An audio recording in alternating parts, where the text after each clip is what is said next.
नमस्ते बच्चों, आज मैं आप लोगों के लिए एक नई कहानी लेकर आई हूँ और इस कहानी का नाम है बर्दराज।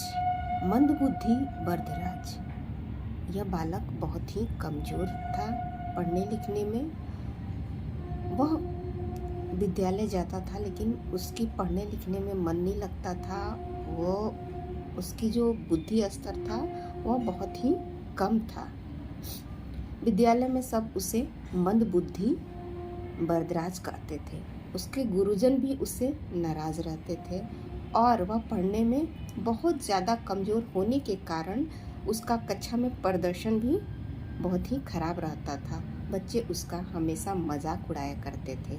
बच्चे उस बालक को मूर्ख बर्दराज कहा करते थे, महामूर्ख कहा करते थे और बैलों का राजा भी कहते थे। बच्चों तक ही नहीं, शिक्षक भी उसका मजाक उड़ाते थे। इन सारी बातों को लेकर वह बहुत ही व्यथित रहने लगा और कुछ दिनों के बाद वह स्कूल जाना ही छोड़ दिया। स्कूल में क्योंकि सारे बच्चे उसे परेशान किया करते थे, सारे बच्चे उसका मजाक उड़ाते थे। इन सारे परेशानियों से बचने के लिए वह इधर उधर भटकता और स्कूल नहीं जाता। एक दिन वह इसी भटकने के क्रम में काफ़ी दूर निकल गया और उसे प्यास लगी।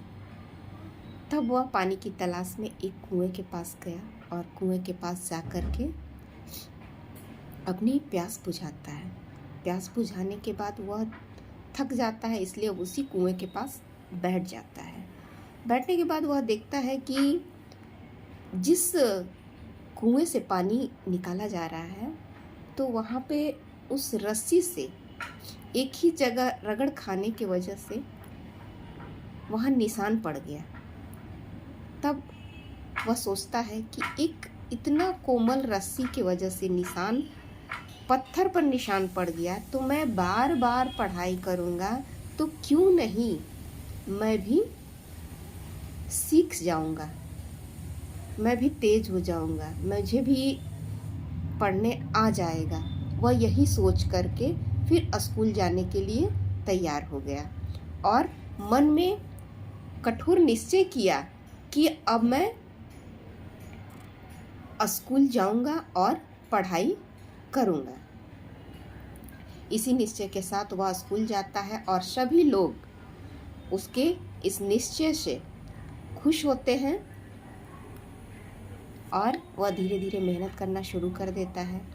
मेहनत करने के बाद गुरुजी भी जब देखते हैं कि यह बच्चा अब मेहनत कर रहा है तो गुरु का भी रुझान उनके प्रति हो जाता है और गुरु भी उसका मदद करने लगते हैं। वह कई वर्षों के बाद इसी तरह मेहनत करते करते बहुत बड़ा विद्वान बन गया और जब वह विद्वान बन गया तब कई किताबें लिख डाली।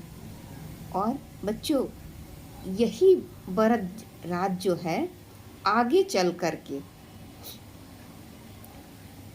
बुद्धिमान बर्दराज, जिसने संस्कृत में मुग्ध बोध और लघु सिद्धांत कौमुदी जैसे ग्रंथ की रचना कर डाली। इसलिए अपनी किसी भी कमजोरी पर जीत हासिल कर सकते हैं हम, अगर मेहनत करें तब। बस ज़रूरत है कठिन परिश्रम की, धैर्य की, साथ अपने लक्ष्य के प्रति स्वयं को समर्पित करने की। जिस दिन हम अपने लक्ष्य के प्रति अपने आप को समर्पित कर देंगे, उस दिन हम किसी भी लक्ष्य को पा सकते हैं। हम भी उस महामूर्ख से विद्वान प्रकांड पंडित बन सकते हैं। इसलिए बच्चों, आप लोग भी मेहनत कीजिए और जीवन में सफलता को हासिल कीजिए। धन्यवाद।